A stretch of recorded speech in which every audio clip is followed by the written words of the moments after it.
Lose yourself in a good book. The Bord Gáis Energy Book Club.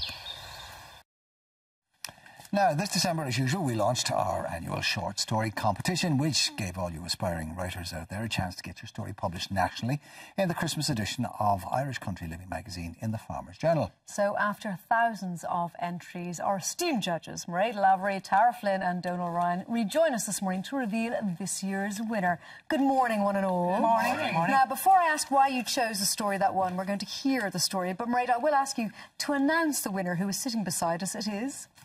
It is Margaret and her lovely story.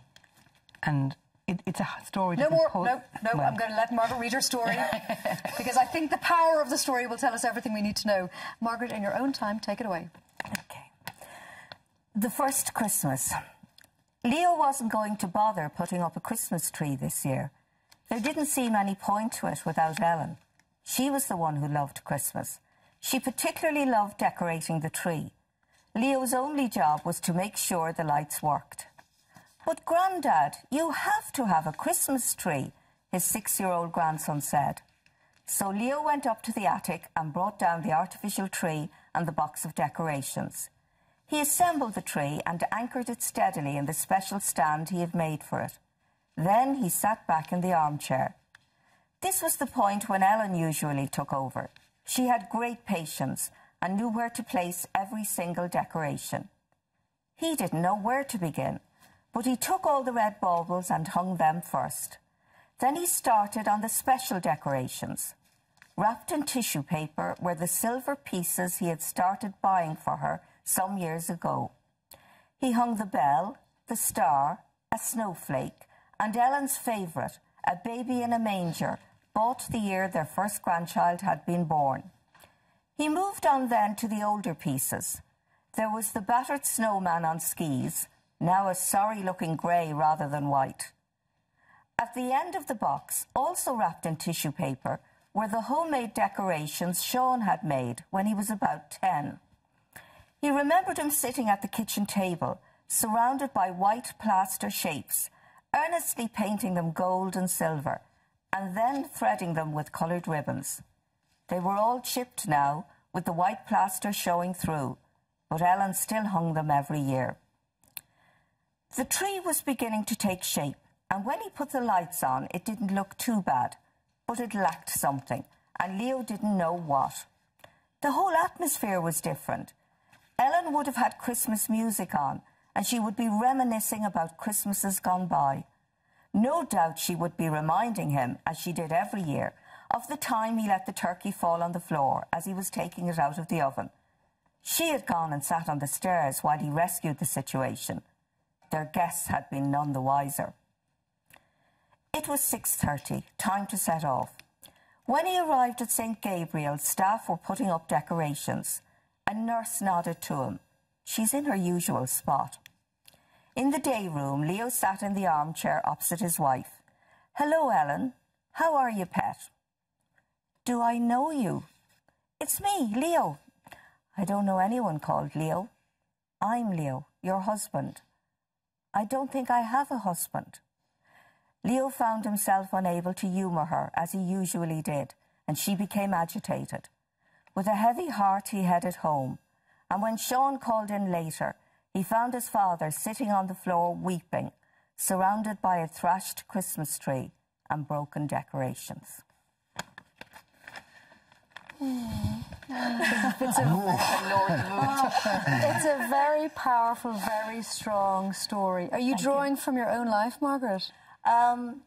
Well, my father had dementia in the last year of his life. He'd had a stroke and he developed vascular dementia. So I do remember what that was like when he didn't recognise you. I would have some friends at the moment going through that experience. Some other details are from real life. My husband did drop the turkey on the floor one year, and I did go out and sit on the stairs. But apart from that... By the way, we should actually give you your full introduction. Yes. Your name is Margaret Butler. That's right. And you're from? I'm from Castleknock in Dublin. Okay. And what do you do, or what did you do? Well, I'm retired now, but I was a teacher for 22 years, and then for about 10 years after that, I was school principal. Okay, so you're not unfamiliar with the English language. No. Very used to reading aloud as well. It was very well read. And have you written before or submitted any pieces before? I've written a good bit over the years. I did win a prize in the Drummondere Literary Festival about 3 or 4 years ago. Right, okay. And I've done a few courses in the Irish Writers' Centre, which I've found very helpful.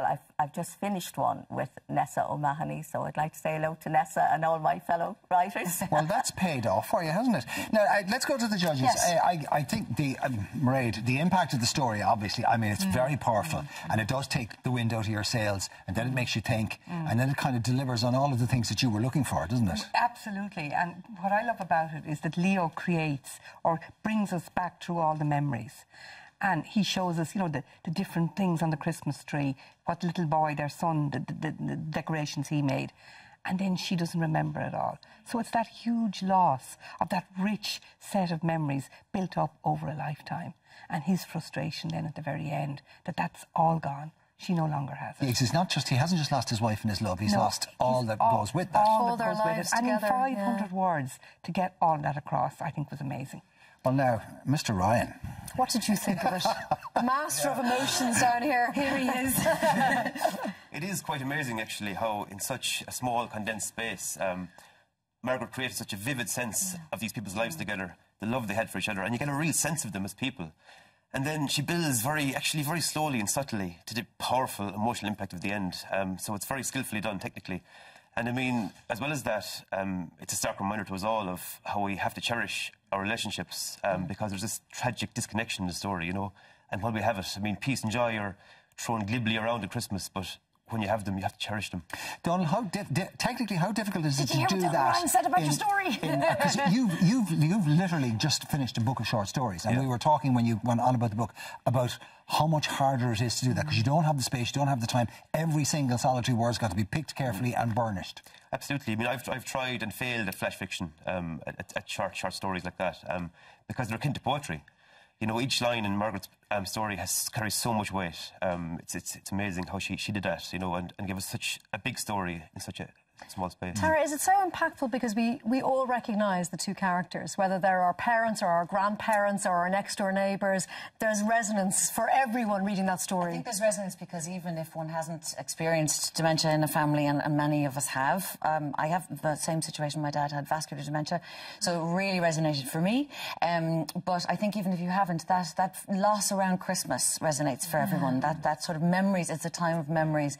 And I think I really agree with Donal about the way that Margaret built up the emotion in 500 words was incredible. It was very real, but it wasn't literal, and that was something I was looking for, because sometimes it's very easy, especially with stuff that has been real in your life, to just describe it literally, whereas there was a poetry to this, I thought, and a real simplicity. And to do that without... We were talking outside about it's lovely to have time, you know, and there was this was such a short period of time from the announcement of the competition to delivery. Like, there's no time to go away and dream about your story and let it occur to you. So without that editing process, that this story seems to have popped out almost fully formed, I'm in awe, Margaret. I'm in absolute awe. So, Margaret, congratulations. Thank you very much. Do you read out loud your story as you're writing it? Not as I'm writing it, but I do read it when I've completed it. I would read it, yeah. I'd like to hear the sound of it. Well, do you know what, Margaret, for what it's worth, we've covered the subject over 17 years on numerous occasions, and I've never heard anybody actually describe the devastating effects of it any better than you did in that story. Thank you very much. Because it is utterly devastating, and you know all the terrible phrases they have for it, the silent death and all the rest of it. That says it better than any medic that I've ever heard describe it. So congratulations to you. Mairead, when can people read Margaret's story published? It'll be available in the shops tomorrow and online from tonight. Oh, Margaret, congratulations. Thank it's a you wonderful so story. I hope you continue Thank to you write. to the three of you as well, by the way, because there's a lot of legwork in going Thank you, through Tara. all of Thank you, that. Donal. Thank you, Mairead. Much appreciated. Right, this is our winner of our annual short story competition. Margaret Butler will have her story published in the Irish Country Living magazine, in the Farmers Journal, as well as a book club, a goodie bag, a versus tablet. And we are also sending you on a luxurious overnight break for two with full Irish breakfast at the Intercontinental Hotel in Dublin, the city's finest five-star urban resort in Ballsbridge. and they're going to celebrate the gift of 5-star luxury with gift cards now available online. The perfect last-minute Christmas gift for you. So there you go as well. Thank you very much. Thank you. Us too, right? Happy Christmas, everyone. Now, as part of her bucket list, Catherine Layton wanted to be transformed into a pantomime star. Oh, no, she didn't. Oh, yes, she did. You can find out how she got out after the break. Don't miss it.